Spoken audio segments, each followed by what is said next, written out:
Let's make some biscotti. Yes! Recipe time. Preheat the oven at 350. 2 eggs in. 150 grams of sugar. The zest of a lemon and an orange. 2 teaspoons of vanilla extract. Mix it in with a fork.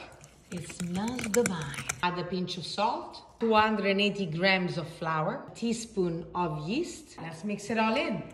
Done. Add your almonds. Put some flour on the scrunch paper. Divide it into 2. Make them into little logs. Ready to go, about 2 inches wide. To the oven for 15 to 18 minutes. In 18 minutes, let's take them out. And now we cut them so they're about 1 inch thick. Oh, it's hot! It smells delicious. Okay, flip them on one side. Back in the oven for 4 minutes on each side. You're done. Just gorgeous.